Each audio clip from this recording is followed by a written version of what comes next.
do with this information what you will, but I was on a date with the guy, and he opened the car door for me and then walked around the car and got in, and he was like, I'm gonna tell you something that's gonna change the way you see a lot of the guys you date. And I was like, well, what?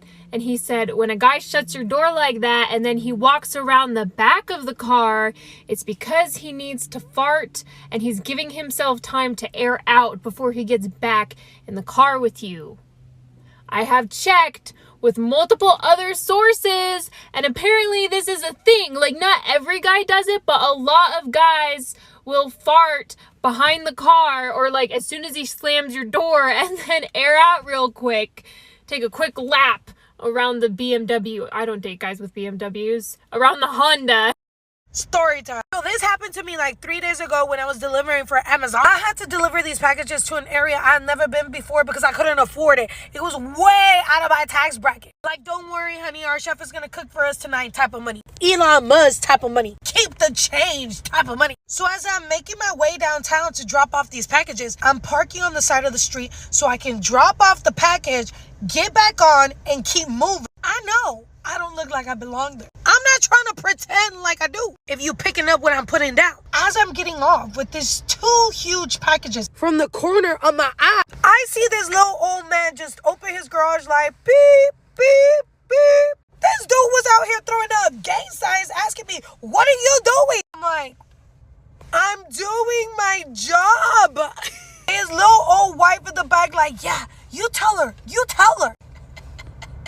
Mami, me están haciendo bullying. Bro, I'm not even delivering to your house. You're across the street. Like, I'm dropping off the packages and I slowly put them down. He's like, like he did something. I didn't even want to say anything, you know. I know you've been through a lot. The 13 colonies, President Lincoln. It must be hard.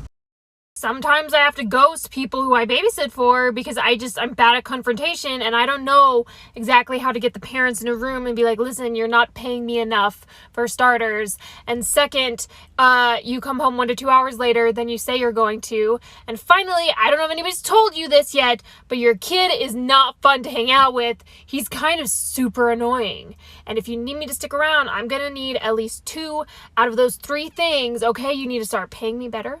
Or you could maybe start coming home at midnight and not at 2 a.m. when I'm drifting asleep on your couch, wondering if I'm even allowed to sleep while I'm babysitting somebody else's child. I don't know. I've never had a kid.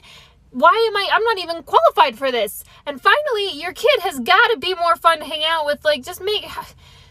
He can't throw blocks at my face. He can't swear at me. Well, swearing's okay. But also, he can't, insist that I watch him play but not allow me to participate in the play, but then also scream his head off if I pick up my phone. So for getting upset with my husband after he told me nothing will change while I'm pregnant. So me, 26 female, and my husband, 28 male, who I'll call Jake for this story, have been together for 5 years and married for 3. We have recently started trying for a baby as we both felt like that was the next step in our life together. And 3 weeks ago, I got a positive test back. We were really happy and told our families, and now my mom and mother-in-law want to throw a big baby shower for us. It was just super good news all around. Well, 2 nights ago, me and Jake were getting ready for bed when he reminds me to go through the house and make sure all the lights are off. Now, he can be a little lazy at times, and it has become a nightly routine for me to make sure all the lights are off that he leaves on before we go to bed. I wasn't feeling very well and asked if he could just do it since he wasn't doing anything, and he was literally standing by the door. He then tells me, no, this is what is expected of you every night. I was just a little hurt, but I didn't want to fight with him, so I just did it. When I came back, Jake goes on this very long and unprovoked rant saying things like, just because you are pregnant does not mean anything will change, and you are still expected to cook, clean, and do all the chores every day because how can you be expected to be a mother if you can't handle a little work? He wasn't yelling or anything, he was just talking to me quietly as if I was 2 inches tall. I was shocked because I had never heard him say anything like this. This rant went on for about 30 minutes before I interjected and asked, well, what do you plan on doing to help me with all of this? He then got extremely defensive, saying he works his off at his job to provide for me and what is going to be our future children. For context, I don't work at the moment. My job was not paying enough to justify me going in, so I am a full-time college student. He ended up saying that it doesn't matter how I feel physically or mentally, it's a mother's job to push through, and if he helped and babied me, I wouldn't be a good mother. I got extremely upset and started yelling, and I said that I wish I would have known this is how you felt before I got pregnant with your baby. There was a moment of silence before he started crying and he left for the night to stay at his mother's house. He hasn't been back yet, and my mother-in-law and sister-in-law have called me berating me and saying I broke Jake's heart with what I said and I need to apologize immediately, and until I do, he isn't coming home. I don't know how to feel.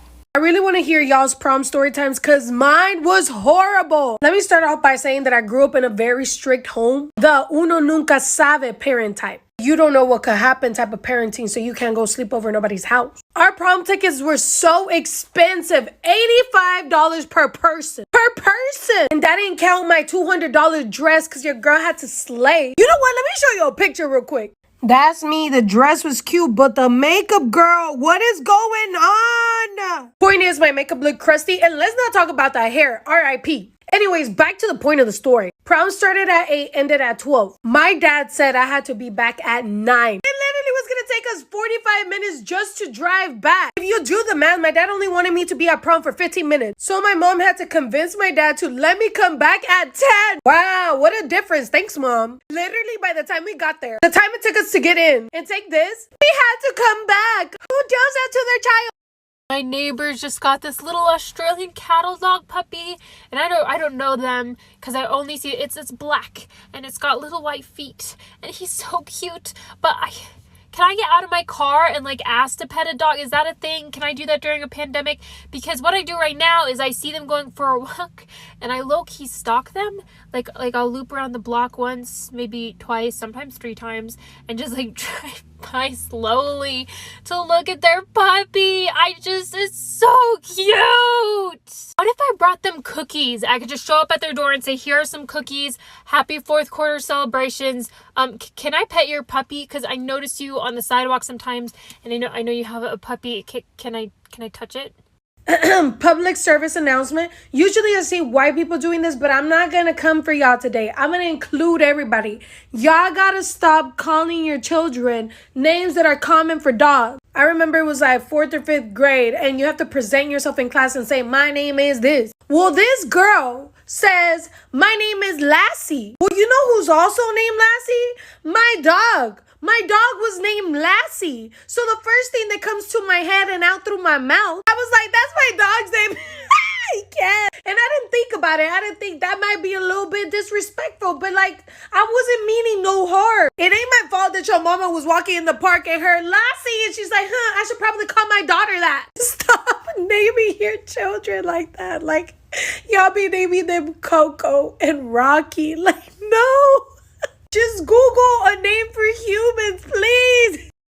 I'm always singing in my car, and sometimes I forget that when my windows are down and I stop at a red light, people can hear me. And so I was stopped at a red light today singing Love is an Open Door, just belting it. I do it well. I do both parts. And I look to my right, my window's down, and the man in the douchey blue Mustang next to me made eye contact with me and rolled his window up.